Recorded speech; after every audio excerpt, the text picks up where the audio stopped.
Hi friends, വെള്ളക്കടല ഉണ്ടെങ്കിൽ ഇനി ഇങ്ങനെ ഒന്ന് ഉണ്ടാക്കി നോക്കണേ. കുറച്ച് വെള്ളക്കടല എടുത്തിട്ട് അത് കുറച്ച് വെള്ളത്തിൽ കുതിർത്ത് വെച്ചിട്ടുണ്ട്. ഒരു 6 അല്ലെങ്കിൽ 8 മണിക്കൂറോളം ഇത് വെക്കണം. ഇങ്ങനെ കുതിർത്തെടുത്ത കടല ഒരു കുക്കറിലിട്ട് അത് മുങ്ങാൻ ആവശ്യമുള്ള വെള്ളവും ചേർത്ത് ആവശ്യത്തിന് ഉപ്പും ചേർത്ത് ഒന്ന് വേവിച്ചെടുക്കുന്നുണ്ട്. ഒരു 3 വിസിൽ നന്നായിട്ട് വെന്ത് കിട്ടും.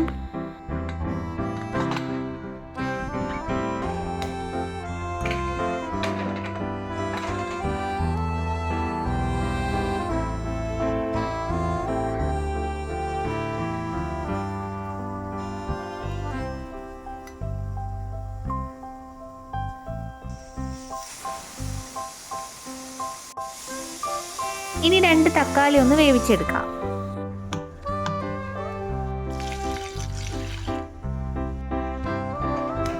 ഇത് വേവുന്ന സമയത്ത് ഒരു 12ഓളം ചുവന്നുള്ളി എടുത്തിട്ട് അതും കൂടെ ഒന്ന് വൃത്തിയാക്കി ചെറുതായിട്ട് മുറിച്ചും കൂടെ വെക്കാവേ. ഈ വേവിച്ച് വെച്ച തക്കാളി ഒന്ന് ഉടച്ചെടുക്കാം. നന്നായിട്ടൊന്ന് ഉടച്ചെടുക്കണേ.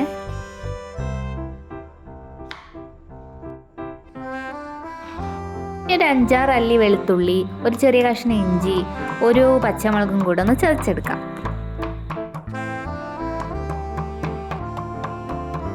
ഇതെല്ലാം റെഡിയായതിനു ശേഷം ഏത് പാത്രത്തിലാണോ വെക്കുന്ന പാത്രം അടുപ്പത്ത് വയ്ക്കാം. ഞാനിവിടെ ചട്ടിയാണ് യൂസ് ചെയ്യുന്നത്. അപ്പോൾ ചട്ടി അടുപ്പത്ത് വെച്ച് ചൂടായപ്പോൾ കുറച്ച് വെളിച്ചെണ്ണ ഒഴിച്ചു കൊടുത്തു. ഇനി ഇതിലേക്ക് കുറച്ച് പട്ട ഇട്ട് കൊടുക്കാം. ഇത് ഇങ്ങനെ ഇട്ട് കൊടുക്കും അല്ലെങ്കിൽ ചതച്ചിട്ടോ ഇട്ട് കൊടുക്കാം കേട്ടോ. ഞാനിപ്പോൾ ഇങ്ങനെയായിട്ടുള്ളത്. അതിനുശേഷം വെളുത്തുള്ളി ചതച്ചും കൂടെ ഇതിലോട്ട് ഇട്ട് കൊടുക്കാം. അതിനുശേഷം ചെറിയുള്ളിയും പച്ചമുളകും കൂടെ ഇട്ട് കൊടുക്കുക. ഈ ഒരു 1/4 സ്പൂൺ മഞ്ഞൾപ്പൊടി, 1 സ്പൂൺ മല്ലിപ്പൊടി, 2 സ്പൂൺ മുളക് പൊടിയും കൂടെ ചേർത്തിട്ട് നന്നായിട്ടൊന്ന് ഇളക്കി കൊടുക്കാം.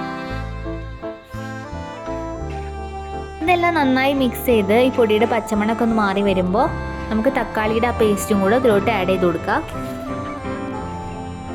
ആഡ് ചെയ്തിട്ട് നന്നായിട്ട് ഇളക്കിയതിന് ശേഷം പിന്നെ കടല വേവിച്ച് വെച്ചും കൂടെ ഇതിലോട്ട് ചേർത്ത് കൊടുക്കാം.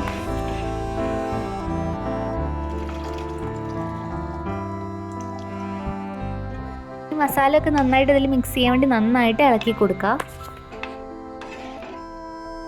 ഞാൻ കുറച്ചുകൂടെ ഒരു വെള്ളം ചേർക്കുന്നുണ്ട്. കുറച്ചേ ചേർക്കുന്നുള്ളൂ, കാരണം ഞാനിത് കുറുക്കിയാണ് ഉണ്ടാക്കുന്നത്. അങ്ങനെയാണ് ഇത് ടേസ്റ്റ്. കറിയായിട്ടല്ല, സൈഡ് ഡിഷ് പോലെ കഴിക്കാൻ വേണ്ടിയിട്ടാണ്.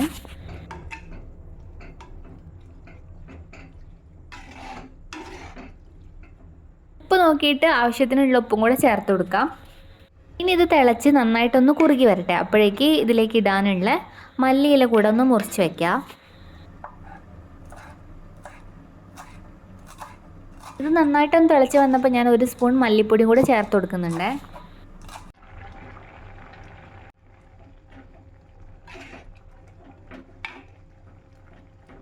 ഇപ്പോൾ ഇത് നന്നായിട്ടൊന്ന് കുറുകി വന്നിട്ടുണ്ട്. ഇനി ഇതിലേക്ക് മുറിച്ച് വെച്ചിരിക്കുന്ന മല്ലിയില കൂടെ ചേർത്ത് കൊടുത്തിട്ട് നന്നായിട്ടൊന്ന് ഇളക്കി കൊടുക്കാം.